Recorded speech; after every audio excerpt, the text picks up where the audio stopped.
Maranatha, మరణాథ the Lord Jesus Christ is coming soon.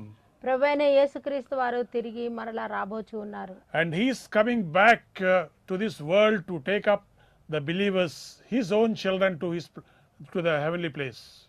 తానుండే పరలోకానికి వారిని తీసుకుపోవడానికి ఆయన తిరిగి వస్తున్నాడు. So that wherever he is, we can also be there. కాబట్టి ఆయనతో కూడా మనము ఉండులాగున. But he is also coming back to this world to judge the nations of this world and to judge the unbelievers. అంతేకాదు దేవుడు ఈ లోకంలో అవిశ్వాసులైన వారికి తీర్పు తీర్చడానికి, అవిశ్వాస రాజ్యాలకు తీర్పు తీర్చడానికి కూడా వస్తూ ఉన్నాడు. My friends, last week you have heard the message on the rapture of the church. గడిచినటువంటి వారము మీరు దేవుని యొక్క రాకడ, సంఘము ఎత్తబడుట అనే విషయాన్ని గురించి విన్నారు. And today I am going to dwell mostly on the great tribulation.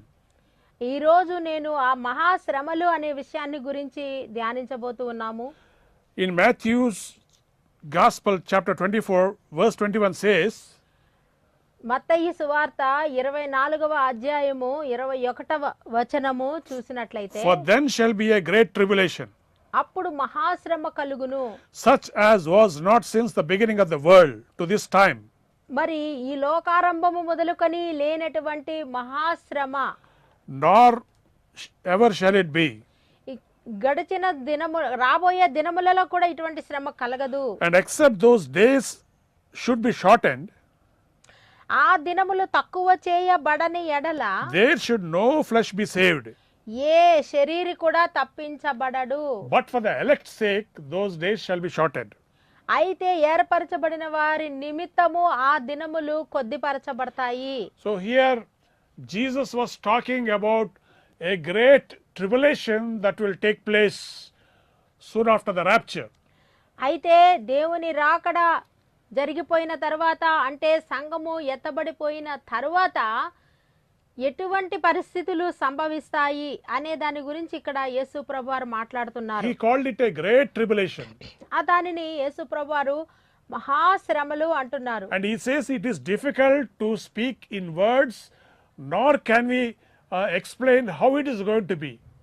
అది మాటలతో వర్ణించలేని మహాశ్రమ, అది వర్ణనకు అందనటువంటి శ్రమ అంటున్నారు దేవుడు. That is the greatest tribulation that this world will experience in the near future.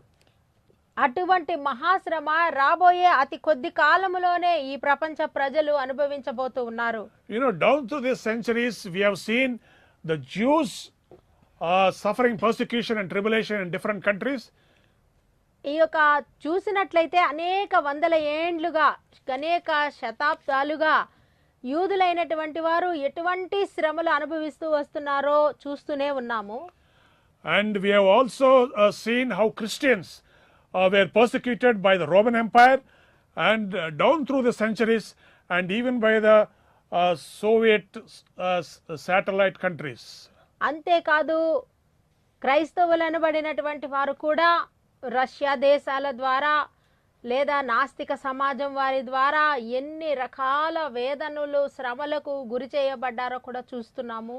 And they all suffered persecution. వారందరూ కూడా ఎన్నో శ్రమలు అనుభవించారు.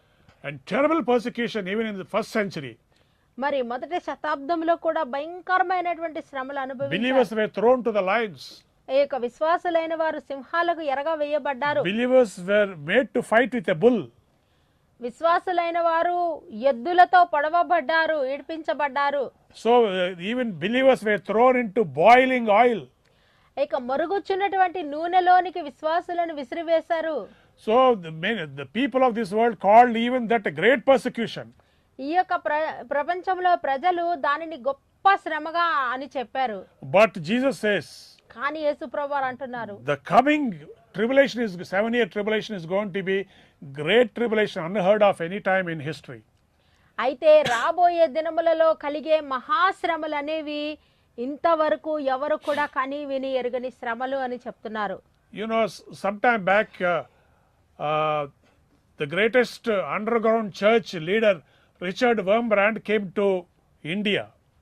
ఇక భారతదేశానికి ఒకసారి మరి భూగర్భంలో ఉండేటటువంటి సంఘపు వారు, అంటే రిచర్డ్ వాంబ్రాండ్ అనేటటువంటి భక్తుడు రావడం జరిగింది. He was the leader and inspiration for all the suffering church during the communist regimes.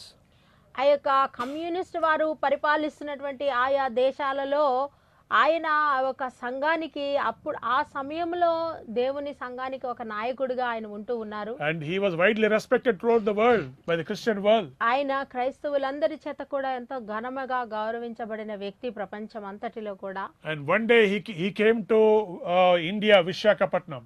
ఒక రోజు ఆయన భారతదేశం వచ్చి ఉన్నారు, విశాఖపట్నం వచ్చి ఉన్నారు. And I as a journalist had a privilege to meet him and talk to him and interview him for our newspaper.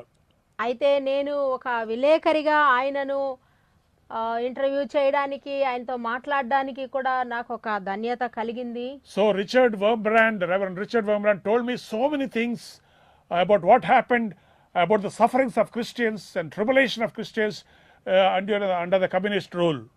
ఈ యొక్క కమ్యూనిస్ట్ వారు క్రైస్తవులను ఎటువంటి ఘోరాతి ఘోరమైన చిత్రహింసలకు గురి చేశారో ఆయన ఎన్నో విషయాలు నాతో మాట్లాడి ఉన్నారు. But కానీ all these tribulation and persecutions will be nothing before the 7-year tribulation that is going to take place. అయితే రాబోయే 7 ఏండ్ల మహాశ్రమల కాలంలో అనుభవించే శ్రమలు, ఈ శ్రమలు ఏవి కూడా సరిపోవు. In Revelation chapter 3:10, ప్రకటన గ్రంథము 3:10వ వచనములో I will read a verse for you. మీ కొరకై ఒక వచనాన్ని నేను చదువుతాను. Because thou hast kept the word of my patience. నీవు ఓర్పుతో కూడి నా వాక్యమును నీవు గైకొని ఉన్నావు కనుక I will also keep thee from the hour of temptation, శోధన కాలమున నేను నిన్ను కాపాడుదును, which shall come upon all the world to try them that dwell upon the earth. ఈ భూమి మీద ఉన్నటువంటి సకల ప్రజలు కూడా మీదకి, సకల జనుల మీదకి వచ్చేటటువంటి మహాశ్రమల సమయములో నేను నిన్ను కాపాడుతాను అని ప్రభు చెప్తున్నాడు. So God says that he's talking about a universal tribulation. ప్రభు మాట్లాడుతున్నది Worldwide. ఏంటంటే ప్రపంచమంతటిలో జరిగేటటువంటి శ్రమల కాలాన్ని ప్రభు మాట్లాడుతున్నాడు. And he calls it the hour of temptation and trial. ఆయన ఏం మాట్లాడుతున్నారు అంటే అది శోధన కాలము, అది పరీక్ష సమయము. And he says he promises to deliver his children from that great hour of trial and temptation. అటువంటి గొప్ప శ్రమల సమయంలో, అటువంటి గొప్ప శోధన కాలంలో తన బిడ్డలైన వారిని కాపాడుతానని ప్రభు చెప్తూ ఉన్నారు. So there are many tribulations and persecutions that took place in the history of this world. కాబట్టి ఈ ప్రపంచ చరిత్రలో చూసినట్లయితే ఎన్నో శ్రమలు, ఎన్నో హింసలు జరిగాయి. But these are not persecutions, but this great tribulation is called the great wrath of God. ఈ యొక్క మహాశ్రమ అనేది ఇది కేవలము ఒక శ్రమ, ఒక హింస అని కాదు గాని దీనికి ఒక పేరు పెట్టి ఉన్నారు. అది ఏమిటంటే అది దేవుని ఉగ్రత. It is the wrath of God. అది దేవుని ఉగ్రత. Now, if talking about this great tribulation, ఈ మహాశ్రమల గురించి మాట్లాడుతున్నప్పుడు now there are some differences of opinion among the Christian brethren, Christian leaders. ఈ యొక్క క్రైస్తవ నాయకుల మధ్య కొన్ని భేదాభిప్రాయాలు ఉన్నాయి. Now, one school of thought believed by large majority of Christians and servants of God is that this is going to be a 7-year tribulation, and before that 7-year tribulation, the church will be caught up. కొంతమంది దేవుని నాయకులు, అనేక మంది మరి ఎక్కువగా నమ్మేది ఏంటి అంటే దేవుని యొక్క ప్రజలు ఈ మహాశ్రమల కాలంలో వారు ఉండరు. It is the wrath of God. అది దేవుని ఉగ్రత. కాబట్టి ఆ దేవుని ఉగ్రతలో దేవుని పిల్లలకు పాలు లేదు కనుక వారు ఎత్తబడిపోతారు అనేది కొంతమంది చెప్పే బోధ. So this is one school of thought, and second school of thought is రెండవదిగా people say that the rapture will take place after first 3.5 years of tribulation. అయితే కొంతమంది చెప్పే మాట ఏంటి అంటే 3.5 మహాశ్రమల కాలం ముగిసిన తరువాత సంఘం అనేది ఎత్తబడుతుంది అని కొందరు అంటుంటారు. These people divided 7 years into 3.5 years and 3.5 years, and they called first 3.5 years as the tribulation and the second 3.5 years as the wrath of God. ఈ వీరు ఎటువంటి రీతిగా చెప్తున్నారు అంటే మొదటి 3.5 ఏండ్లు శ్రమలు, కానీ గడిచిన తర్వాతి 3.5 ఏండ్లు 7 ఏండ్లను 3.5గా వారు విభజించి మొదటి 3.5 శ్రమలు, మహాశ్రమలు, తర్వాత 3.5 దేవుని ఉగ్రత మధ్యలో విడగొట్టారు. And then again there is another school of thought. మరి ఇంకొకరు చెప్పేది ఏంటంటే They say that the church will have to go through the 7-year tribulation. మరి కొంతమంది అంటారు కదా, దేవుని సంఘము ఈ 7 ఏండ్ల మహాశ్రమలో కూడా వారు ఉంటారు అంటారు. But my friend, కానీ this 7-year great tribulation is not just tribulation like any other tribulation, but it is the wrath of God. ఈ 7 ఏండ్ల మహాశ్రమలు ఇది ఏదో శ్రమల వంటిది కాదు, ఇది దేవుని ఉగ్రత. That's why Jesus says, అందుచేతనే ప్రభువైన యేసుక్రీస్తు వారు he అంటున్నారు, promises his church, his people, that I will keep you from the hour of temptation.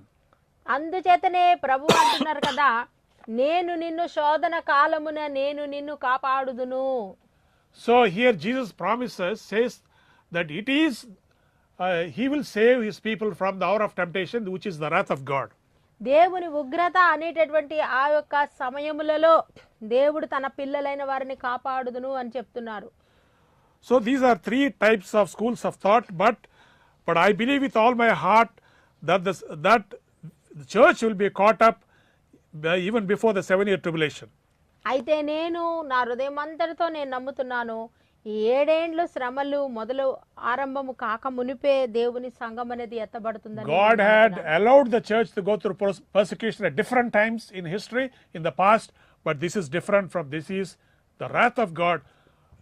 Under no circumstances they will be allowed to go through.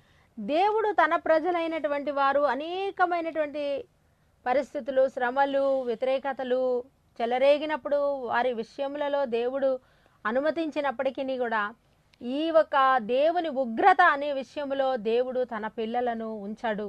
And this is going to be very terrible time for people who are left behind.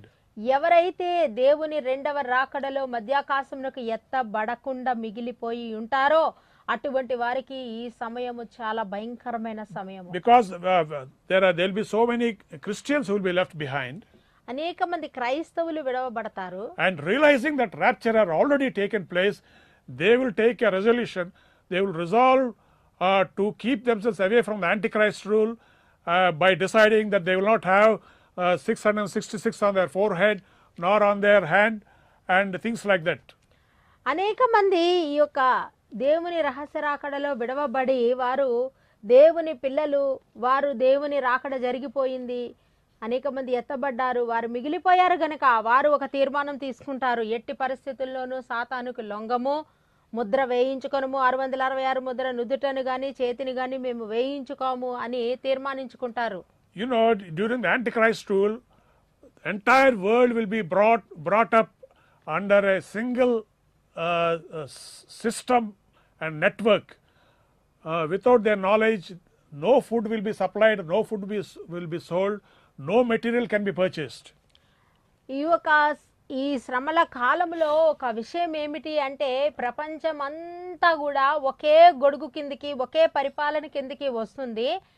ఆ ఒకే పరిపాలన ఎలా ఉంటుంది అంటే ఎవరైతే ఈ ప్రపంచాన్నంతటిని కూడా పరిపాలిస్తారో ఆ వ్యక్తికి తెలియకుండా ఎవ్వరికి కూడా ఆహారము కానీ లేదా మంచినీళ్ళు కానీ లేదా ఆహారము కానీ లేదా ఏది కానీ అమ్మటానికి కానీ కొనటానికి కానీ వీలు లేదు. And unless you have the mark of the beast on your hand or on your forehead, you cannot buy or sell or do any transaction anywhere without the knowledge of the Antichrist.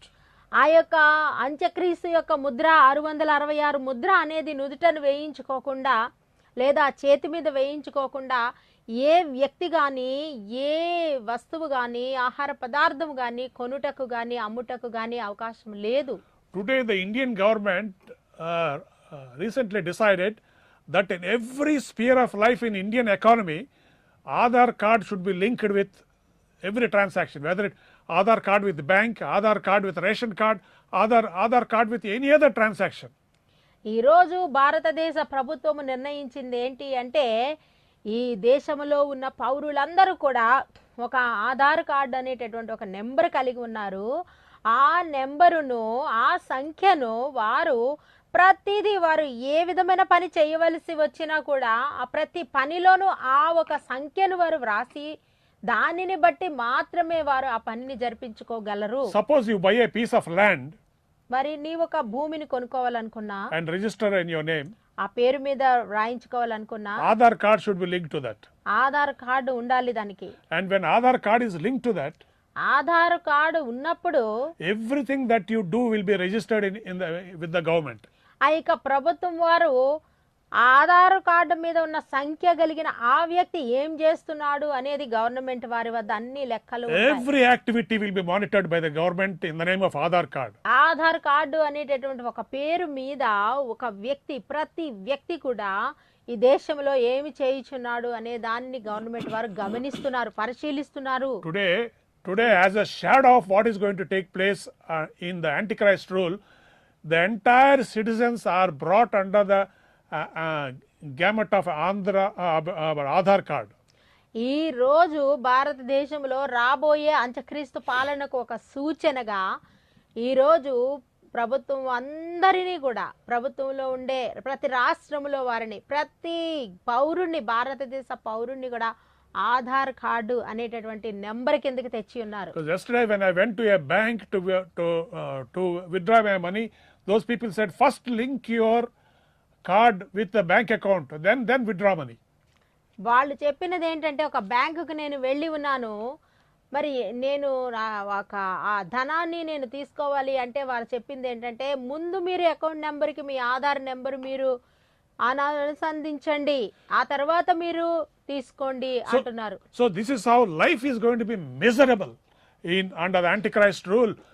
అంత్యక్రీస్తు పాలనలో జీవితం అనేది ఇటువంటి దుర్భరముగా తయారవుతుందండి. Big brother will be watching you always. ఆ ఒక పెద్ద సహోదరుడు అనే ఒకడు ఉన్నాడు, ఆయన నిత్యము నిన్ను గమనిస్తూనే ఉంటాడు. He is Peddanna Antichrist. వాడు సాతాను, వాడు పెద్దన్న, వాడు నిన్ను గమనిస్తూనే ఉంటాడు. And under Antichrist rule, all your movements will be monitored.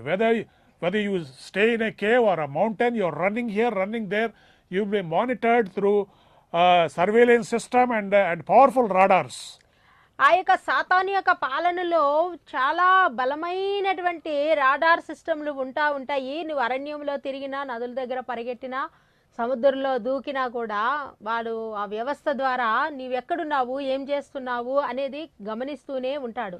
Just now one brother was telling me about Israel having a powerful radar with which they can detect enemy movements at any distance మరి place. ఇప్పుడే ఒక సహోదరుడు చెప్తా ఉన్నారు, ఇశ్రాయేలు దేశపు వారు చాలా శక్తివంతమైనటువంటి రాడార్ వ్యవస్థను కలిగి ఉన్నారు, ఎంత చిన్న కదలిక ఏర్పడినా ఆ రాడారు చెప్తారు వారికి అని చెప్తున్నారు. So Antichrist will haunt the children of God like anything. దేవుని పిల్లలైన వారిని సాతానుడు బహు భయంకరంగా వెంటాడి తరుముతూ వస్తాడు. It is difficult to save yourself and live outside the system of Antichrist of governance. ఆ యొక్క సాతానుడు చేసేటటువంటి ఆ ప్రభుత్వము, అంత్యక్రీస్తు యొక్క పాలన అనేది ఆ రోజు ఉంటుంది. దాని నుండి బయటకు వచ్చి నువ్వు జీవించడం అనేది నీకు అసాధ్యముగా ఉంటుంది. And Jesus said children of God will go to such great tribulation, day-to-day life, that unless their days are shortened, they cannot survive. యేసుప్రభువారు ఆ మాట గురించే యేసుప్రభువారు చెప్తున్నారు, దేవుని పిల్లలైనటువంటి వారు అటువంటి మహాశ్రమల కాలములో, అటువంటి దుర్భరమైన పరిస్థితులలో ఆ దినములు తక్కువ చేయబడని ఎడల ఎవ్వరు కూడా జీవించలేరు అని చెప్తున్నారు.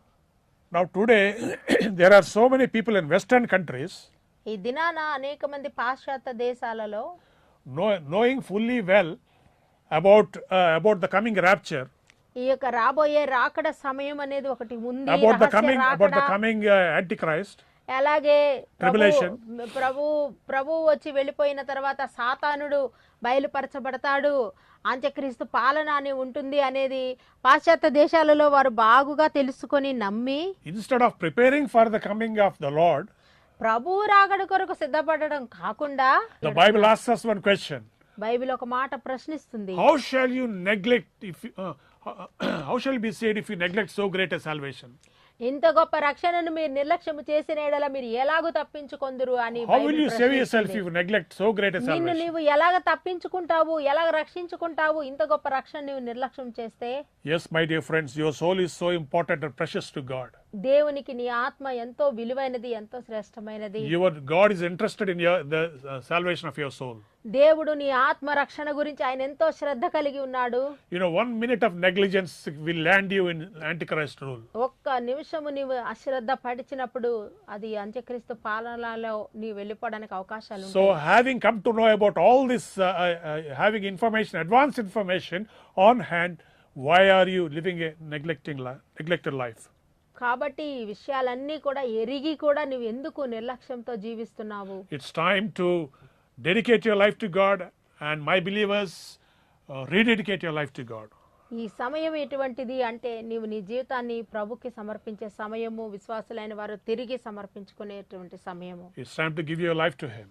ఇది ఈ సమయము ఆయనకు నీ జీవితాన్ని అర్పించే సమయం. And when the time comes, ఆ సమయము వచ్చినప్పుడు, when the rapture comes, ఆ యొక్క రాకడ వచ్చినప్పుడు you will have a great part in the rapture. అందులో నీవు ఒక గొప్ప ఘనమైన పాలు పంపులు పొందుతావు. Will you take a decision today? ఈ రోజు నువ్వు ఒక నిర్ణయం తీసుకుంటావా? Or will you rededicate your life to God today? దేవునికి నిన్ను నీవు తిరిగి సమర్పించుకుంటావా? God bless you. దేవుడు మిమ్మల్ని దీవించును గాక.